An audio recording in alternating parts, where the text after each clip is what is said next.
Friedrich Nietzsche के बारे में हमने लास्ट टाइम भी गुफ्तगू की। 1844 में इनकी पैदाइश हुई और 1900 में इनकी डेथ हुई। 56 ईयर्स इनकी लाइफ थी।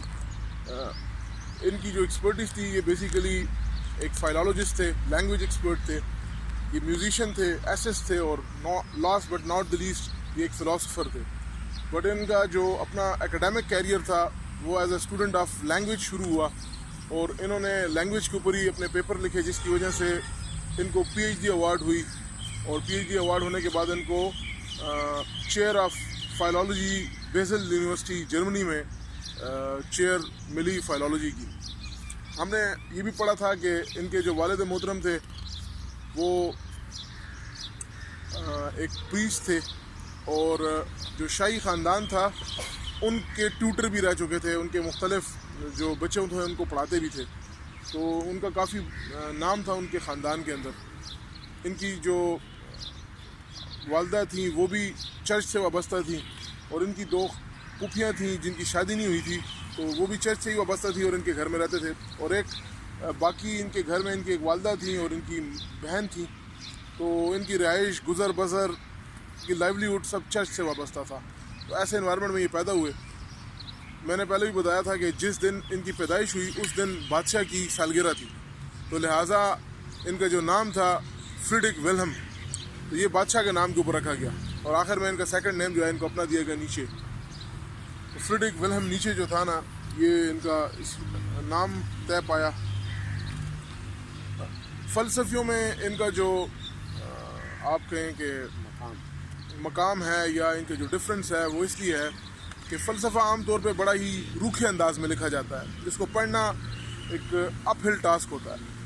लेकिन इनका स्टाइल इतना, क्योंकि लैंग्वेज के दिलदादा थे, माहिर थे, तो इनका स्टाइल इतना ज़बरदस्त और इतना खूबसूरत है, सिमिली से भरा है, एफॉर्मिज़म है, तमसीलें हैं, तो लिहाजा इंतहाई इंटरेस्टिंग फ़िलासफ़र है, और पैशन भी है उसके अंदर। अच्छा, अभी थोड़ी सी मैं इनकी लाइफ की तरफ जाता हूँ। तो मैंने आपसे जैसे कहा कि 4 साल की उम्र में इनके वालिद मोहतरम फोत हो गए, तो इन्होंने एजुकेशन शुरू की। तो ये शुरू से एक बड़े नाबग़ा रोज़गार किस्म के तालिब इल्म थे, और बहुत जल्द ही इन्होंने अपने असातिज़ा के यहाँ अपना एक नाम पैदा किया। और इनको जो थे ना, इनके जो दोस्त यार थे वो छेड़ के लिटिल मिनिस्टर कहते थे कि ये तो जो है ना, जैसे हमारे यहाँ वो कहते हैं चने हैं, या ये कोई चर्च का बच्चा है, और ये इस तरह ना। तो ये उसको काफ़ी माइंड करते थे, लेकिन शुरू से बड़े ही टैलेंटेड स्टूडेंट थे। ये लिटिल मिनिस्टर जो है, ये क्या चने इसकी सही वो है? हाँ सर, ये मिनिस्टर तो मैंने कहा कि ये चर्च में जो मुख्तलिफ किस्म के, यानी हम कैसे कहते हैं कि मुफ्ती और ये दर्जे जो मुख्तलिफ होता है, तो मिनिस्टर इसका एक वो है। नहीं, हाँ, यस, ये वो चने तो अब अगर हम कहें किसी, हम इसको आम उसमें तो बड़ा वो करते हैं, लेकिन ये है कि शायद वर्ड स्टूडेंट भी होता है, स्टूडेंट होते थे ना उनके साथ, लेकिन ये सर ने अच्छा लफ्ज़ निकाला, चुना जी। उसके बाद मैंने आपसे कहा कि लैंग्वेज के ऊपर इन्होंने स्पेशली ग्रीक लैंग्वेज पढ़ी, फिर ग्रीक लिटरेचर सारा पढ़ा, होमर को और इन लोगों को, तो ये उससे बड़े मुतासिर हुए। और इनके जो पेपर था वो भी मैंने कहा फाइलॉलजी के ऊपर था, जिनके ऊपर इनको जो मुझे नहीं पता कि इस प्रोफेसर साहब को कैसे वो करेंगे,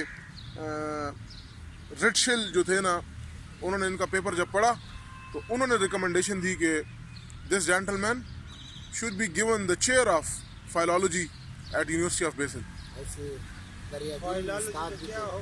फिलॉलजी मतलब है कि फिल कहते हैं मोहब्बत को ना, लॉग मतलब लैंग्वेज, हाँ, तो फिलॉलजी बेसिकली लैंग्वेज का ऐसा वो है, सब्जेक्ट है। लिसानियात तो अभी नहीं कह सकते, लिसानियात को तो लिंग्विस्टिक्स कहते हैं, फिलॉलजी बिल्कुल। तो डिस्कोर्स ऑफ लैंग्वेज अभी हम आगे पढ़ेंगे कि जिस वक्त ये नीचे ग्रीक ट्रेजेडीज को पढ़ते हैं तो ये ओवरवेल्म कर जाती है इनको, तो लिहाजा इनको लगता है कि जो ग्रीक क्लासिकल लिटरेचर के जो लोग उस वक्त के लोग थे, उनके अंदर जो कमाल था कि उनके अंदर विगर था, उनके अंदर एक पैशन था, लव ऑफ आर्ट था, पोइट्री को उन्होंने डेवलप किया, आर्ट को, कल्चर को तो उनको एक बड़ी गहरी वालहाना वाबस्तगी हुई यूनानियों के साथ। तो उसी ज़माने के अंदर फ्रांस की जर्मनी की जंग छिड़ गई, तो बैकग्राउंड पे वो सारा पैशन था। तो ये इन्होंने अपने आप को वॉलंटियर किया कि मैं भी उस जंग में हिस्सा लूँगा, और उस जंग में इन्होंने बड़े जोशो खरोश से हिस्सा लिया। और उस जंग के दौरान ये घोड़ा चला रहे थे और उस घोड़े ने इनको पटक के नीचे फेंका और इनकी सीने पे ख़तरनाक किस्म की चोट आई, जिसके बाद इनको अनफिट करार दे दिया गया मिलिट्री सर्विसेज के लिए। तो फिर ये उसके बाद भी चाहते थे कि मैं फिर भी वो विगर का मुजाहरा करूं। तो प्रोफेसर यानी एक तरफ वो चेयर थे बेसिल यूनिवर्सिटी के अंदर और दूसरी तरफ वो जंग में आकर तो फिर उन्होंने एम्बुलेंस के साथ सर्विसेज शुरू की कि वो लोगों को जो ज़ख्मी होते थे उठा के लाते थे, और ये मामला इधर चले।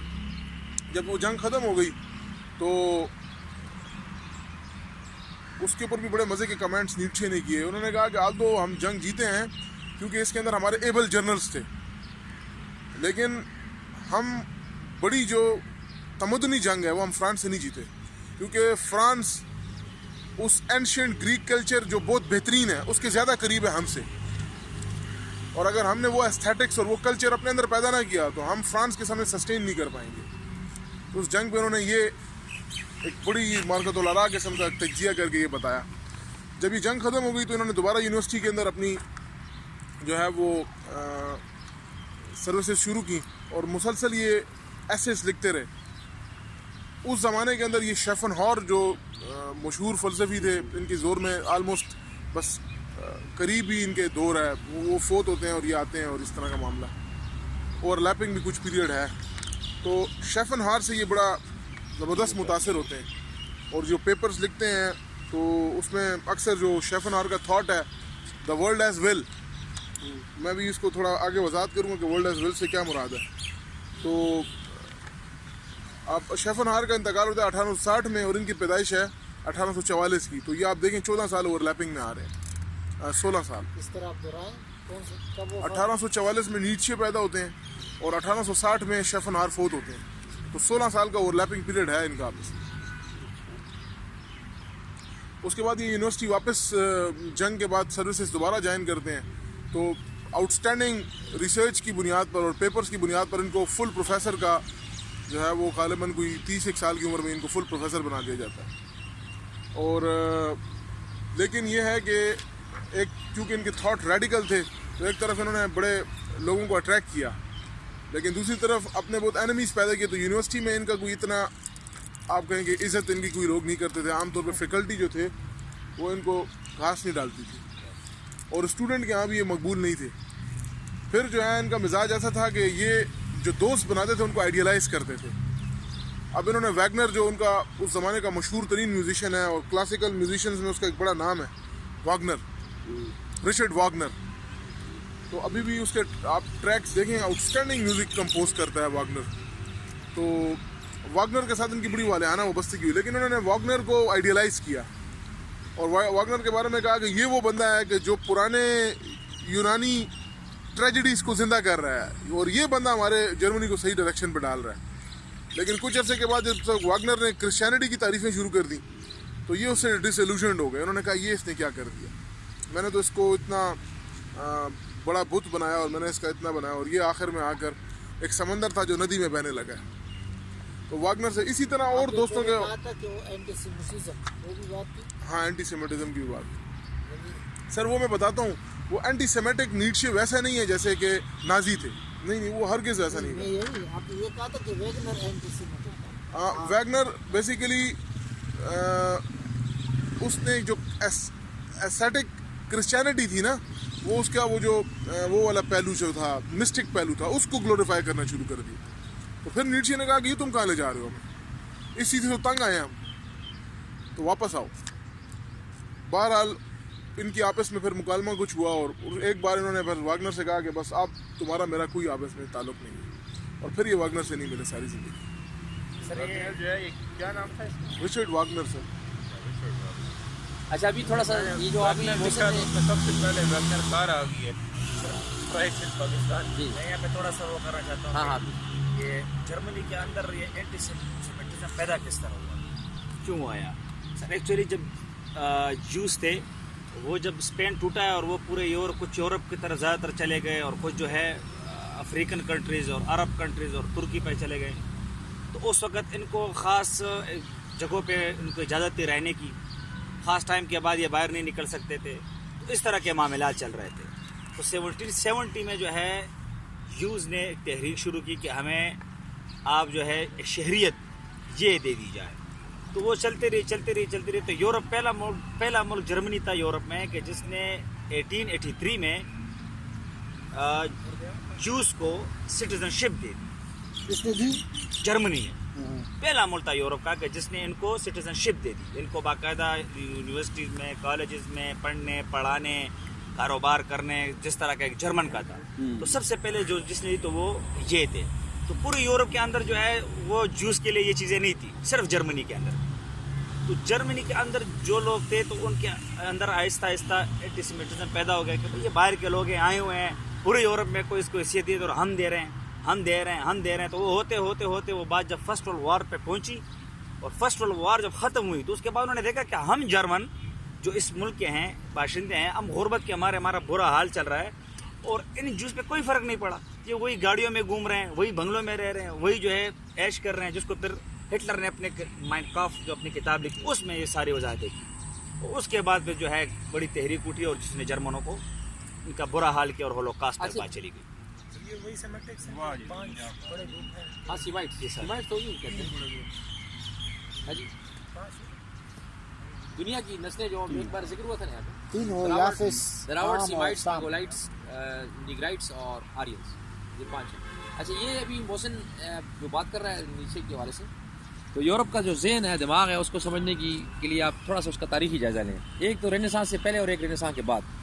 रेनेसांस से पहले का जो है वो तो रोम और ग्रीक जो है ये दो वो थी, यानी तहजीबें भी थी ये दोनों, और ये ऐसी थी कि यूँ समझ लीजिए कि यूरोप को ये डोमिनेंट कर रही थी, यूनानी और रोमी, ठीक है ना। रेनेसांस के बाद जब हम आते हैं तो हमारे पास यूरोप में 3 बड़ी कौमें नज़र आती हैं, एक अंग्रेज़, एक फ्रांसीसी और एक जर्मन। अभी मोहसिन ने जिसकी तरफ इशारा किया, जो नीचे को जिसकी फ़िक्र पड़ गई थी, ये जो फ्रांसीसी हैं ये इन्होंने ग्रीक के असरात को लिया और ग्रीक को, यानी ग्रीक ने आर्ट और कल्चर को उठाया, तो फ्रांसीसियों ने भी एग्जैक्टली ग्रीक को रेप्लिकेट किया और आर्ट और कल्चर में आगे चले गए फ्रांसीसी जो है। और ये जो अंग्रेज़ थे इन्होंने रोमन से अपनी फतूहात का और पॉलिटिक्स का और गवर्नमेंट का वो लिया, अंग्रेज़ों ने रोमन से, ठीक है। और ये जर्मन जो थे तो ये फिर बाद में एक्लेक्टिक हो गए। एक्लेक्टिक इस लिहाज से हो गए कि इन्होंने एक लिहाज से तो ग्रीक का आर्ट और कल्चर भी ले लिया और दूसरी तरफ से रोमन का वो भी ले लिया। तो ये जो जर्मन थे ये यूरोप में फिर मजबूत, जिसे कहते हैं ना कौमी लिहाज से, यानी इन्होंने दोनों विरसे जो है ना अच्छे तरीके से वो किए। हाँ एग्जैक्टली। अब आगे जाए हम जरा, ये मेरा असल में मुतालियाती किस्म का तजिया है। अब इसको फिर उसके बाद इनकी बायोग्राफी को आगे बढ़ाते हैं। तो वागनर से वाबस्तगी ख़त्म हुई, इस तरह इनकी कुछ और भी ख़वातीन से वाबस्तगी हुई, बाद में उनसे भी इनकी इसी तरह दिल बर्दाश्ता हुए। अब एक खातून थी रशियन, वो आई और इनसे उन्होंने बड़े करीबी मरासिम कायम किए और बाद में नीचे उसके साथ काफ़ी अटैच हो गए और बाद में उस खातून ने क्या किया कि नीचे के जो करीब तरीन दोस्त था उसके साथ मंगनी कर ली। तो ये उसके लिए बहुत बड़ा सेटबैक था। उसने कहा कि यार ये मेरे ख्याल से बहुत वो किया हमारे अस्तीन जो है यार। जी हाँ, अस्तीन अब उदास करते हो सर्दियों की शामों में, इस तरह तो होता है, इस तरह के कामों में। और मुसविर मैं तेरा शाहकार वापस करने आया हूँ, वो शायद जिस तरह से तुमने नाम चुन लिया गालिब का शेर है ना। हाँ,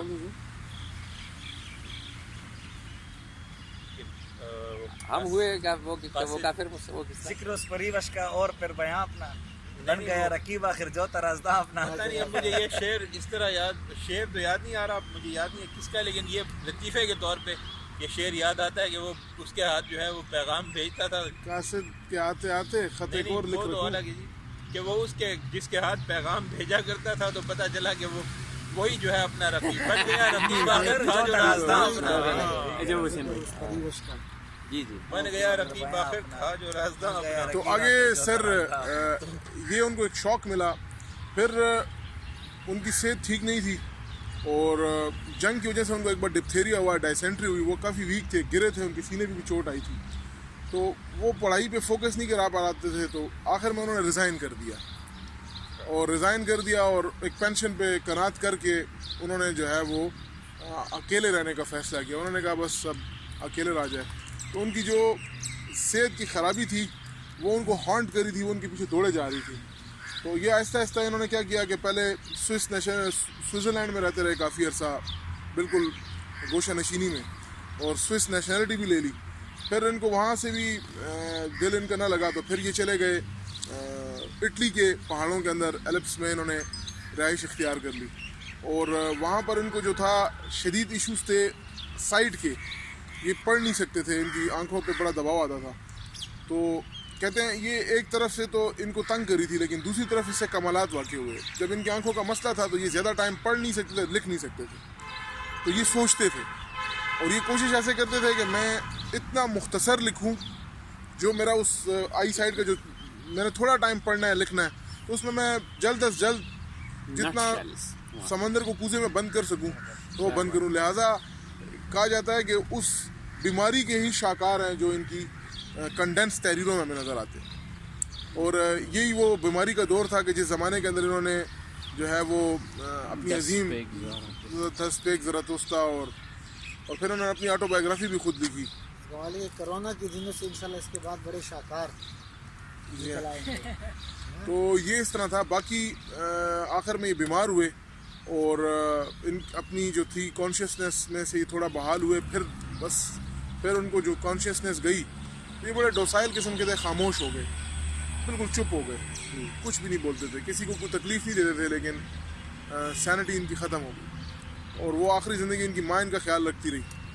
और फिर जब माँ भी फ़ौत हो गई तो 2-2.5 साल इनकी बहन ने इनका ख्याल रखा और 1900 में ये भी फ़ौत हुई।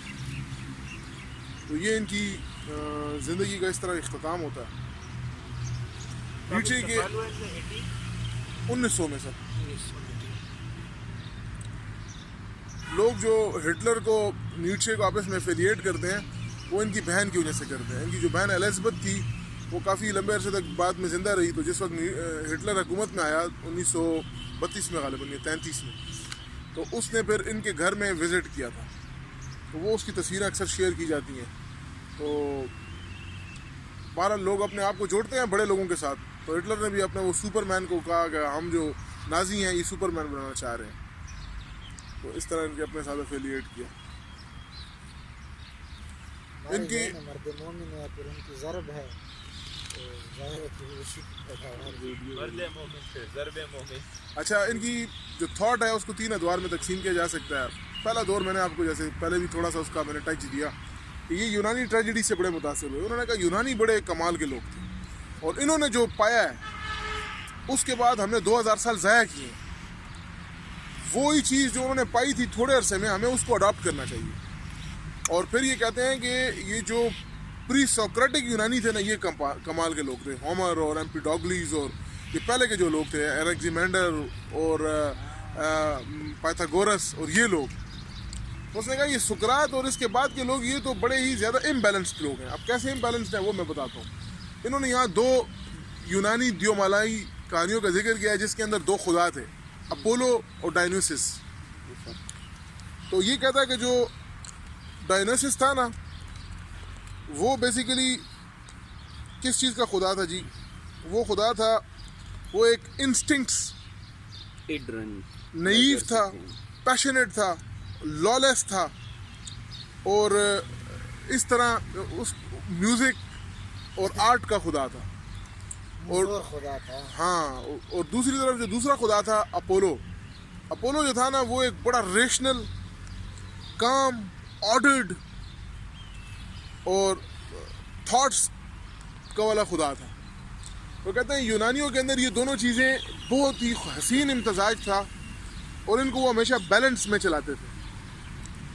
तो इस वजह से उनके अंदर एक तरफ इल्म तरक्की कर रहा था और दूसरी तरफ आर्ट और कल्चर तरक्की कर रहा था। वो कहता है जो पहला खुदा है डायनोसिस का, वो इसलिए ज़रूरी है कि इंस्टिंक्ट्स को दबाना कोई बड़ी बात, कहते हैं इंस्टिंक्ट्स को दबाना तो बहुत ही हमाकत है। अब आप यही वो देखेंगे आगे वो जब तनकीद करेगा अपने सेकंड फेज में क्रिश्चियनिटी पे, तो वो इधर ही तनकीद है कि क्रिश्चियनिटी कहता है इंस्टिंक्ट को एक्सेप्ट ही नहीं कर रही। अब सेक्सुअल अर्जेस हैं तो वो उसको आउटराइटली, हमारे यहाँ भी थोड़ा सा हुआ है। हाँ, तो ये वो कहता है कि इम्तजाज था। अब कहता है खराबी किधर पैदा हुई? खराबी कहता है पैदा करने वाले बंदे जो थे ना वो सुकरात, अफलातून और अरिस्तु थे। इन्होंने कहता है क्या किया कि ये पहला वाला खुदा का तस्वुर था ना, जो पहला डायन्यूसियन तस्वुर था, उसको साइड पे कर दिया और अपोलियन तस्वुर को इन्होंने असल में ग्लोरीफाई किया, और इतना ग्लोरीफाई किया कि लिहाजा लोग उस दूसरी चीज़ को बहुत ही घटिया बात समझने लगे। तो ये वो कहता है कि बाद में ये चीज़ सराइक कर गई। अच्छा, सराइक कर गई और आगे जाती रही। फिर बड़े मज़े का इन्होंने और एक जिक्र किया। वो कहते हैं कि रेनेसांस जो था, रेनेसांस के अंदर कुछ पीरियड के दौरान आप देखें तो इटली के अंदर जो कल्चर, और जैसे ये बड़े बड़े लोग पैदा हुए, डाविंची जैसे और माइकलएंजेलो और इस तरह के लोग, तो कहते हैं दोबारा से आर्ट, कल्चर और इसका रिवाइवल हुआ, और साथ में नॉलेज का रिवाइवल हुआ। लेकिन कहता है उसको तबाह करने के लिए फिर ये लोग आ गए, रूसो जैसे लोग, जिन्होंने रेनेसांस को रिफॉर्मेशन में बदल दिया। तो सर ये इसका फर्स्ट फेज का वो ये कंक्लूजन था कि इन्होंने कहा कि हमें दोबारा यूनानियों के उसकी तरफ जाना चाहिए, और ये वो टाइम था कि जिसमें इसको वागनर पसंद था। वागनर ने यही काम किया कि वागनर का जो म्यूज़िक था वो बेसिकली ग्रीक ट्रेजेडीज़ को जो था ना बढ़ा कर और उसको मुतारिफ कराता था और उसको अडॉप्ट करने की तलकीन करता था। तो उसने कहा कि हम सही डायरेक्शन पे चल पड़े।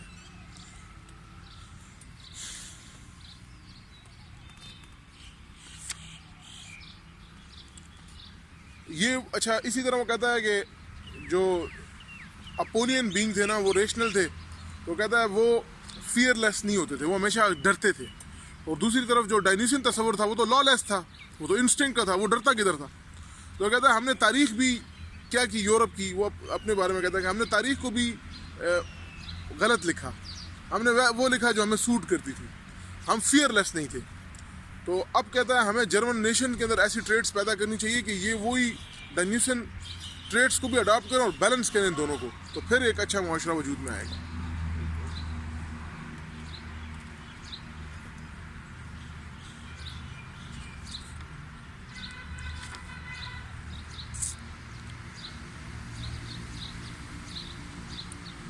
अब दूसरा फेज जो इनका ज़िंदगी का आता है सर, दूसरे फेज में ये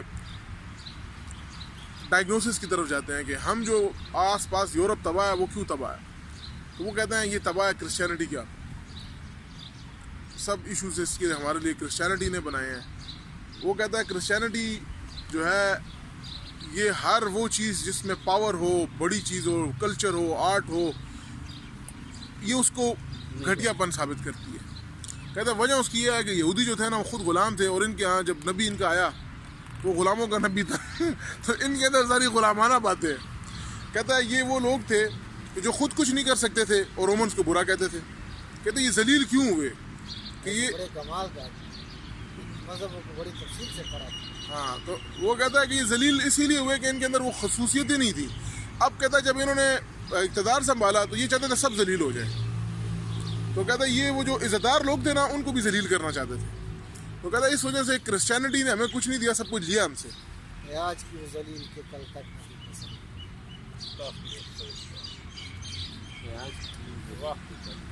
वैसे बड़ा कमाल है फरिश्ता हमारी जनाब। गए गुजरे गुलाम लोग थे, इनका मजहब के गुलाम था। देखिए वो हमेशा ये करते थे, कंस्पिरेसी भी फलां का वो है, साजिश है ना, ये उनकी है और उनकी है, हम तो खुद बड़े वो हैं, जिस तरह हमारा चल रहा है। तो आखिर में वो कंक्लूड करते थे, कहता है कि ये ट्रेड्स क्रिश्चियनिटी बुरा समझती है, लेकिन कहता है ये ट्रेड्स हमें अडॉप्ट करने हैं। कौन से? Honesty towards self and friends, bravery against force, generosity towards the concords and courtesy towards all. ये क्या कहते? ये कहता है ये वो ग्रीक अरिस्टोक्रेसी के ये कमालात थे कि जिसको क्रिश्चियनिटी ने आके नलिफाई किया। अच्छा, इसमें तो कोई बात नहीं क्रिश्चियनिटी। सर क्रिश्चियनिटी तो ये नहीं कहती, क्रिश्चियनिटी तो कहती है कि दुश्मन तुम्हारा तो कोई दुश्मन अगर एक मुंह पे थप्पड़ मारे तो दूसरे मुंह आगे कर दो। और वो कहता है कि ब्रेवरी को तो वो बुरी ट्रेड समझ रही है। यानी ये वो तस्वुर है जो चर्च का तस्वुर। बुनियादी जो ईसा अलैहिस्सलाम का है ना, और ये इन्होंने मोटो बना लिया है वो न्यू टेस्टामेंट में meek shall inherit the earth, जो आजिज है ना, आजिज लोग वो ही दुनिया को करेंगे। अब ईसा अलैहिस्सलाम ने खास कॉन्टेक्स्ट में करा है, लेकिन उन्होंने मीकनेस को। सर ये जुमले सुने ना, मैं बड़े मजे में आपको बताता हूँ। तो नीचे कहता था Christianity originally taught by Jesus was bad. Originally the Christianity as originally taught by Jesus was bad. It was made worse by the Paul. It puts false emphasis on love, pity, sympathy, and like traits. It throws the old Greek ideals and values. ये वो वजह थी कहता मैं इसको नापसंद करता। ये जो कोटेशन है ये शेयरेबल है, आप शेयर करें। वो कहता है Christianity as originally taught by Jesus was bad. ये मैं नहीं शेयर कर सकता सर। वो क्यों? It was made worse by Paul and others after him. ना नीचे से आपको कर दें। It put false emphasis on love, pity, and sympathy. It overthrew the old Greek ideals and values. ये सर जो कह रहे हैं ना कि हम नीचे के नाम से करें, और नदीम अब्दुल मजीद नदीम साहब कहते थे, एक मौलवी से बात हो रही थी तो वो कह रहा था ना कि मैं बुलहब की बात कर रहा था, तो उन्होंने कहा कि वो तो मुस्लिम का चचा था, आप उसके खिलाफ क्यों बातें करते हैं? मैंने कहा कि कुरान में ना सूरत है, उसने कहा अल्लाह ताला ने कहा है सूरत, उसने कहा अल्लाह करते तुम क्यों करते हो?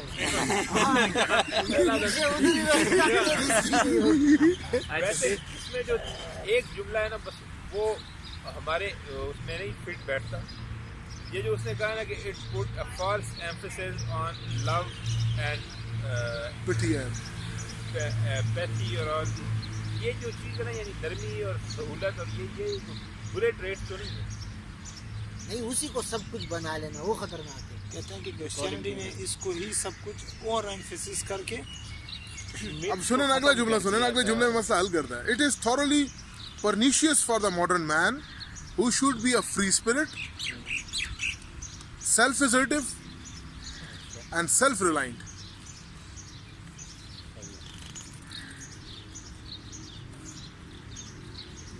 इसमें मेरे ख्याल में इसको नक्शे का अपना नफ्सियाती मसला भी होगा। वो बड़ा बेचारा दब गया था, उसकी सेहत खराब थी, वो खुद कुछ नहीं कर सकता था। वो आपके सामने वो फ्राइडे टाइम्स में एक मजाक आता था, ये शहबाज शरीफ को जब कैद किया था ना पहली मरतबा, तो कहता है कि ये अभी रिकॉर्ड है। अच्छा नेक्स्ट। तो उसमें कुछ पिल्स मिलाए थे ना, वो ख़ास पिल्स उस वक्त आ गए थे, उसको जेल में डाला था और कहते उसको ड्यूटी लगाई थी फीमेल स्टाफ की, वो बेचारा उस जेल में तड़पता रहता था। इस तरह मुझसे बेचारा बीमार था, रोता, और सारा जर्मन का। सर अब आगे चलते हैं, इनकी जिंदगी की तीसरी फेज की तरफ आते हैं। अब तीसरी फेज में इन्होंने जो इसके दोस्त के साथ। अच्छा थोड़ा सा मैं यहाँ ये भी जिक्र कर दूँ कि इनके फर्स्ट फेज की जो किताबें थी ना, वो भी सब कुछ दिखाने के बाद इनके फर्स्ट फेज की जो सबसे अहम किताब है वो द बर्थ ऑफ ट्रेजेडी, वही यूनानियों की बर्थ ऑफ ट्रेजेडी की तरफ इशारा यार है। इन ट्रेजेडीज को पढ़ना चाहिए। वो मैं और दूसरी इसकी किताब है थॉट ऑफ द सीजन्स, वो भी इसी में थी पहले दौर में। पहले दौर की किताब है ये। दूसरी कौन सी आपने थॉट्स आउट ऑफ सीजन। फिर इनकी जो सेकंड दौर की किताबें हैं ना वो हैं human all too human, the dawn of the day and the joyful wisdom.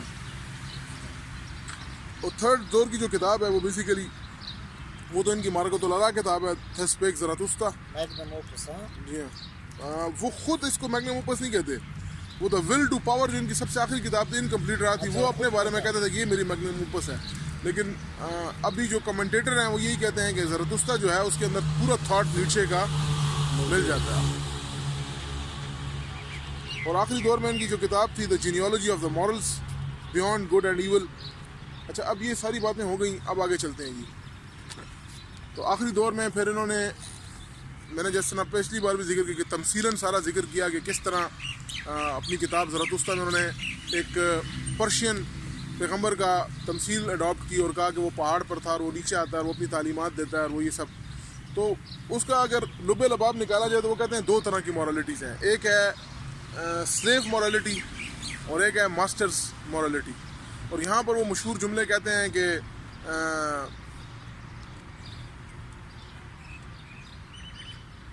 असल चीज़ कहता है anything that emerges from power is good and anything that emerges from weakness is bad.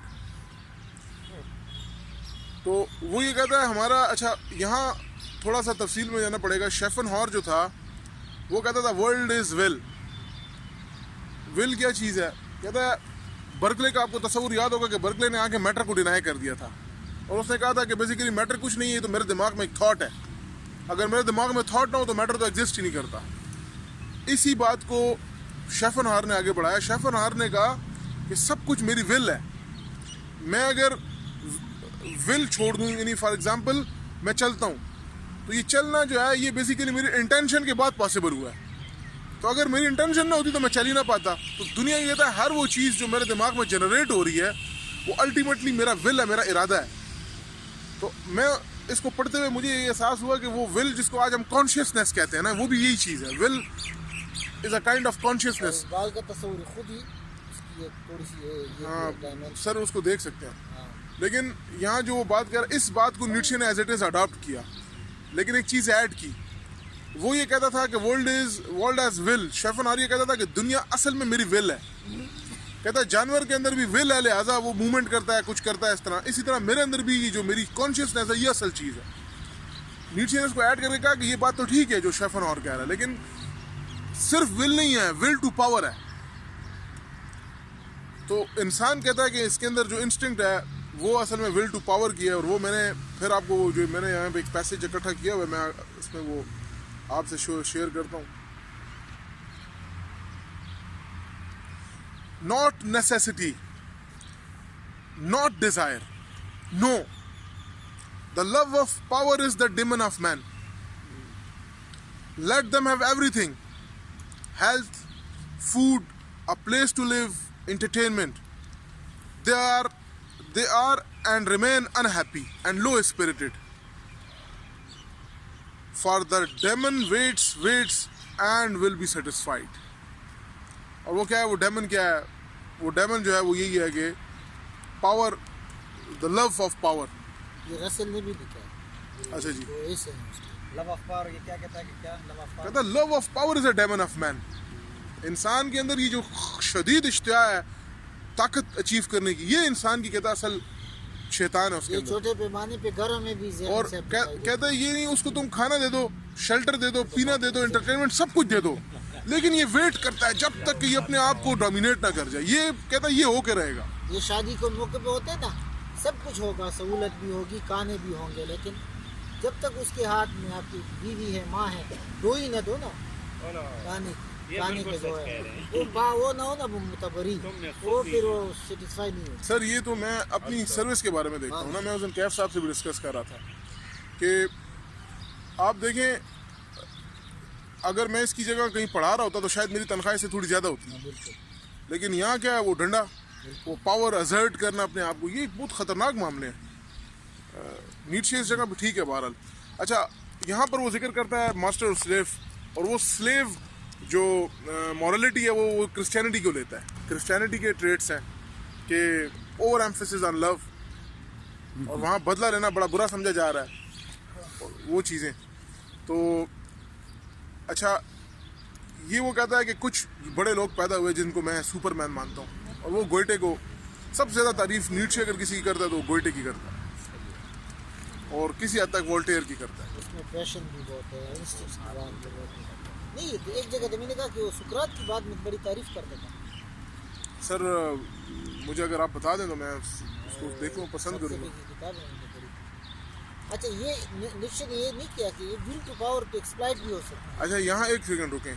Will to power वो कहता है कि इससे occasional जंगे होंगे, और वो ज़रूरी है कहता है, उससे ये कचरा साफ होगा। कचरा साफ होगा। तो कहता है ये जंगों के दौरान बड़ी स्पिरिट्स पैदा होती हैं, तो वो कहता है ये होनी चाहिए, टकराएंगी आपस में और फिर उससे बेहतरी पैदा होगी। अच्छा डार्विनियन एवोल्यूशन को बड़ा रिजेक्ट करता है। अच्छा डार्विनियन एवोल्यूशन के बारे में वो ये कहता है कि इसने, लोग तो वहाँ जोड़ते हैं। अब मैं आपको सर आप थोड़ा यूनिक फ़र्क समझिए, वो बड़ा एवोल्यूशन का कायल है, लेकिन डार्विनियन एवोल्यूशन को थोड़ा सा क्रिटिसिज्म कहता है। डार्विन ने जो विल है इसको बड़ा घटिया किया है। इसने कहा ये एग्जिस्टेंस फॉर सर्वाइवल है, सर्वाइवल ऑफ द फिटेस्ट तो है बेसिकली। सारी स्ट्रगल वो कहता है जानवर या इंसान क्यों करता है, फॉर एग्जिस्टेंस करता है। कहता ये नहीं है, कहता असल इंसान जो स्ट्रगल करता है वो विल फॉर पावर है, वो विल फॉर एग्जिस्टेंस नहीं है। तो इधर कहता है डार्विन गलत है। हाँ, डार्विन का तो मेरे ख्याल में शायद फिर वो डिटर्मिनिस्टिक हो जाता है एग्जैक्ट, और ये तो डिटर्मिनिज्म के खिलाफ है। डार्विन कैसे डिटर्मिनिस्टिक होता है वो मैं नहीं समझ पाया। नहीं, मैं सिर्फ समझना चाहता था ये जो थ्योरी है कि एक चीज़ इसी तरह होती रहेगी, एक ख़ास पैटर्न पे होती रहेगी, उसमें उसकी आपकी आज़ादी नहीं है, क्या इस तरफ जाती है बात या मैं गलत है? सर मैं इसको आराम से समझूंगा अभी। अच्छा, ठीक है। अच्छा, आखिर में वो ये कहता है कि इटर्नल रिकरेंस का एक तस्वुर भी देता है। इटर्नल रिकरेंस का तस्वुर ये है, कहता है हमारा मैटर जो है वो जो आसपास दुनिया में फैला हुआ है, जो एनर्जी है ये कांस्टेंट है, वही साइंसी तस्वुर जो है।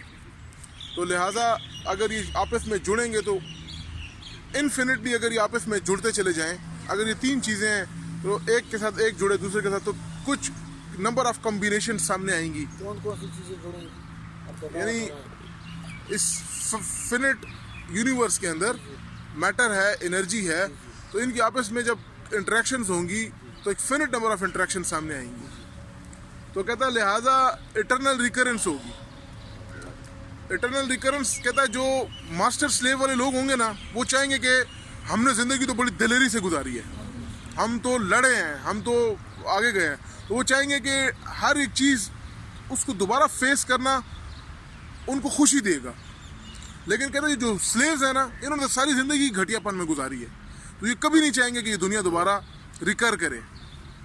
तो कहता है बेसिकली ये जो खुशी होती है ना जो बड़े सोल्स को होगी, वो ये होगी कि ये कायनात इटर्नली रिकर करती चली जाएगी, और वो हमेशा चाहेंगे कि हम दोबारा आते चले जाएं और दोबारा उसी तरह बहादुरी और दलेरी से ज़िंदगी गुजारते जाएं। लेकिन कहता स्लेव जो होंगे ना, वो चाहेंगे कि दोबारा ये दिन जो आज घटियापन का गुजरा है, इसको मैं कभी दोबारा न देखूं। तो यहाँ ये इनका इटर्नल रिकरेंस का तस्वर है कि सुपरमैन्स की बात है कि वो चाहेंगे तो मैंने ज़िंदगी बेहतरीन गुजारी है, लिहाजा हरचे बात दोबारा। ये जो विल टू पावर है ये सिर्फ सुपरमैन में होगी। कहता है कि जिसमें विल टू पावर आएगी वो सुपरमैन बन जाएगा, और अगर जिसमें नहीं आएगी तो उसमें क्या तो होगा? वो स्लेव बनेगा। और ये क्यों नहीं आएगी उसमें, उसकी क्या वजह है? वो कहता है हाँ, तो वो निहिलिस्टिक जो मसले हैं वो उनको नहीं लाना है। वो कहता है क्रिश्चियनिटी है, डार्विनिज्म है, मोरालिटी और ओवर एम्फेसिस ऑन रीजन है। तो दूसरे अल्फाज में तो फिर ये वही वो बात हुई चंगेज़ खान वाली, कि वो जो राइटर ने लिखा है ना चंगेज़ खान पे, जो बड़ी मशहूर किताब है, तो उसने भी ये कहा है कि चंगेज़ खान की ये कोशिश थी कि ये मज़हब को जो है ना वो साइड पे करता जाए। उसकी वजह ये कि उसके ख्याल में मज़हब जो है ये इंसानों को नरम करता है, यानी इंसानों के अंदर वो नरमी पैदा करता है ना उनके दिलों में। सर यहाँ मुझे एक बात जो मुझे मेरे उस्ताद मोहतरम बताते थे, सोहेल साहब, मियाँ सोहेल साहब कहते थे कि एक जगह उसने जिक्र किया कि of all the religions Mohammedism was the only manly religion.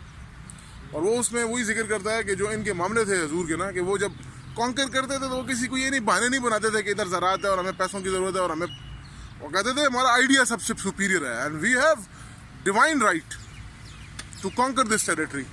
तो वो इस तरह तारीफ करता है उनकी। वो कहता है यार ये देखो कितने